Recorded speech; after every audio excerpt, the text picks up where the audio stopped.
Hi, welcome to today's video.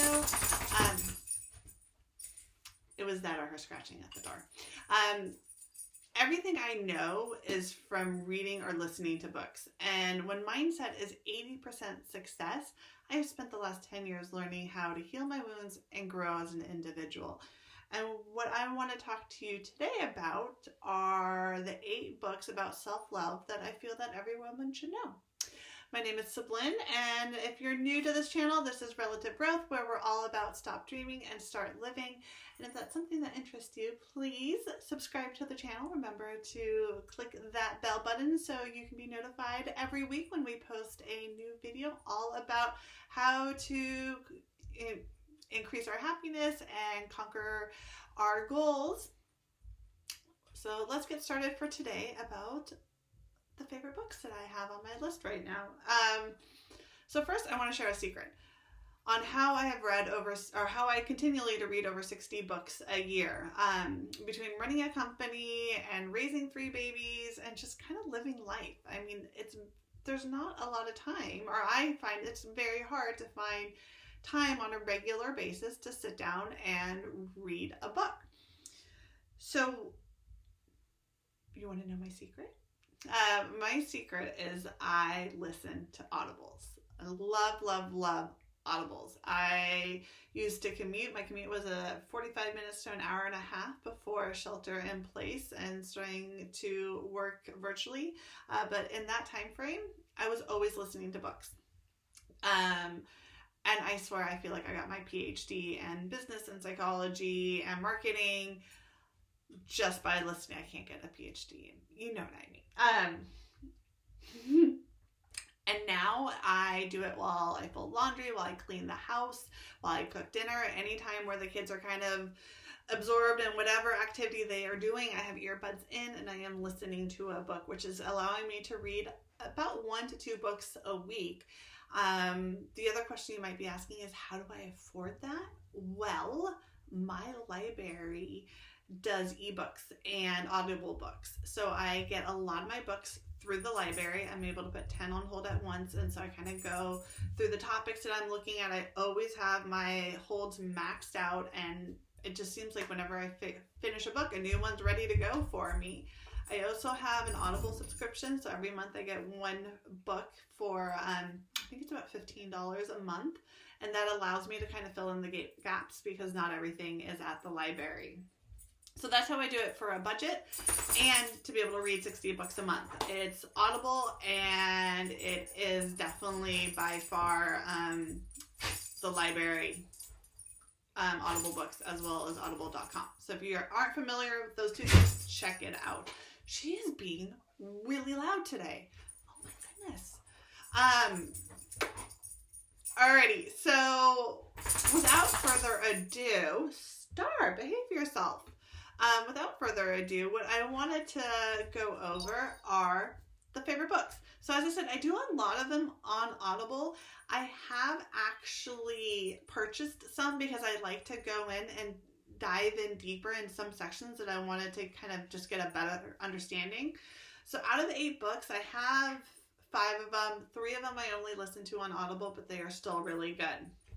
So my favorite is The Gifts of Imperfection. And they're not listed in any order, by the way, but Brené Brown is probably one of my favorite authors in terms of letting go of shame and really getting clear on who I am and wanting to grow myself as an individual.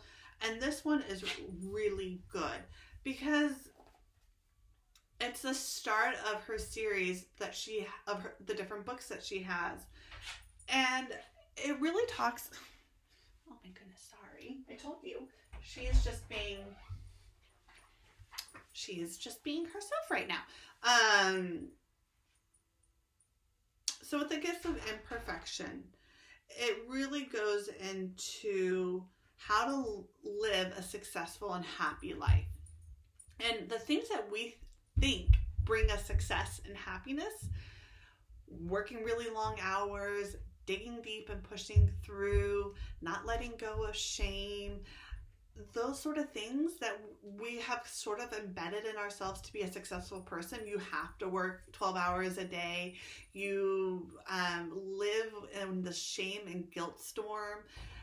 It's not true. She did the work. She has done tons of interviews with successful people and found that there are these rules that they live by that even herself as a psychologist was not living by. And so I will quickly read over her 10 guideposts so you can get an idea if you've not read her book. This is, I highly recommend. It's cultivating authenticity, letting go what people think. Guidepost number 2 is cultivating self-compassion and letting go perfectionism. Guidepost number 3 is cultivating a resilient spirit and letting go of numbing and powerlessness. Guidepost number 4 is cultivating gratitude and joy and letting go of scarcity and fear in the dark. And that's just 4 out of the 10. And it gives you an idea of how it really makes you kind of dig deep, heal your scars or heal your wounds so they turn into these beautiful scars so you can kind of go on with your life. So that's Gifts of Imperfection. Number 2 is You Are a Badass by Jen Scenario. One, I could love a lady who knows how to swear. Sometimes we just have to be too ladylike all the time. But I really like this book because it kind of goes over the core foundations of these tools that a lot of successful people use in their life to just ground themselves, to move further and become happier and healthier. And when I talk about success, it's not having millions of dollars in the bank. When I talk about success, it's living a fulfilled, purposeful, happy life. And that's going to look different to everyone. But to be able to do that, sometimes you have to let go of the crap. And she talks a lot about how to let go of that crap so that you can hunker down and live a life that is meaningful to you. And she gives you the tools on how to do it in very small bite-sized chunks, which is why I really like this one. Now, the Celestian Prophecy. This may seem like I went out of order. Anyway, this might seem like a weird book to bring in when we're talking about self-love. And it is not your typical self-growth book that we see. In fact, it's really much written like a murder mystery story. I mean, within the first couple chapters, there's shooting and mysterious men chasing you. It's kind of thrilling. But as you start going into it, there's these different rules in life that you start to see as you grow into your true self. And what I really enjoyed about this book is learning how to trust yourself. Learning how to see outside of your own worries and anxieties and concerns that the universe is there to provide for you. So it's a little woo-woo, but as I said, if it's something that is too woo, if you just read it like a murder mystery, it's a really good book. So that's Celestian Prophecy. The other one that I really like that I don't have, but I have listened to is A Year of Yes by Shonda Rhimes. Not only am I a huge Grey's Anatomy fan, but her book is hilarious. It's really authentic, which I love. I love how just honest and real she was. She's a really good storyteller. And I came out of it very inspired on what I was doing and why. Because so many times in our life, our daily activities don't align to our values and our priorities and goals. And that's kind of what she was talking about, is learning how to lean in. And you know, I always wanted to say, I'm like, I think I need to write a book of the year of no. Because at the beginning of my process, I was saying yes to everything. And I had to learn how to say no to a lot of things. And I think that if you're finding yourself in a similar situation where she is, where she said no to a lot of great events because she was tired and she was overwhelmed and she wanted to really push herself out into that area, this is a real good book for you. If you're like, I need to not say yes to everything, I need to learn to say no, definitely once you get, because I definitely came back to this book a couple years later after I got good at saying no to things, and it was a lot of aha moments. So it's still a really good one on learning how to trust your instincts, how to lean in, and how to really enjoy life. Number 5 is The Happiness Project. This book by Gretchen Rubin is really, it holds a special place in my heart. One, because this is the book that kind of set me on my journey 3 years ago. I've been reading self-growth books for really a long time. A lot of it was business books, and I really got deep into it about 3 years with self-growth, maybe longer than that, but that's a different topic. But she really set me up, and this blog and this channel that you see today is kind of because of this book and me getting clear on who I am and what I want. And the whole thing started was, life was busy. I had 3 babies under the age of 6. I was running a new company, and I had completely lost myself. I lost what the little joys were that made me happy. And so the basis of self-love and confidence and happiness and care is really learning what you need to do to fill up your own love tank, i.e. what makes you happy, and then letting go of everything else. And so her easy to read, it takes you month by month, the steps that she went through. It was really helpful to start to dig in to find out to really rediscover my own happiness, so to say. And I know that sounds silly because I had completely lost it before I read this book. So if you're finding that you're just kind of like, what makes everyone else happy? But if you can't answer the question of what you need to do to make yourself happy, check it out, especially since it gives you great steps and how to. Number 6 is the 5 a.m. Club. I just read it this year. This one was another one that was a little woo-woo, a little like, oh, this story is a little too much for me. But what I got out of it was finding that time for myself in the morning. And it doesn't have to be at 5 a.m. Now that the kids don't have to go to school, well, they go to school, but you know what I mean? They're not leaving out the door at 7:20. They start Zoom at 9. I have a lot more time in the morning. So now I can start my morning at 6 a.m. And finding this right routine that really cultivates strengthening my mind, my body, and my soul was important. And hearing how these different attributes of taking care of myself first will help other things in my life grow was eye-opening.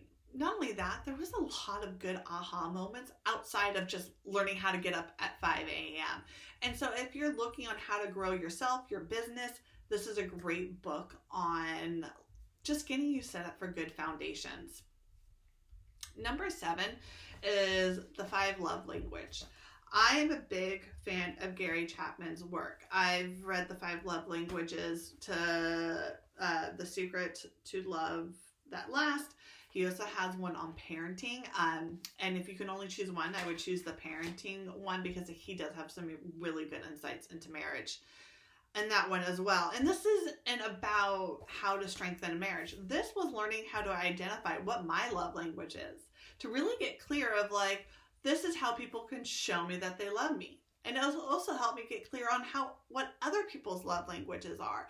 So it allowed me, like when I wanted to lean in and show them how much I appreciated them, I knew what their love language was and I could lean into it.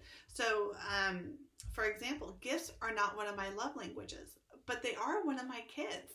And so when I know that he is having a hard day, picking up just a special little cookie for him, or he's 7, so picking up a feather because he's into collecting feathers right now will help make him feel loved. And I also know that when he gives me a gift, he is literally giving me the best compliment because that is his love language. And he's saying, Mom, I took the time to look for the special rock for you.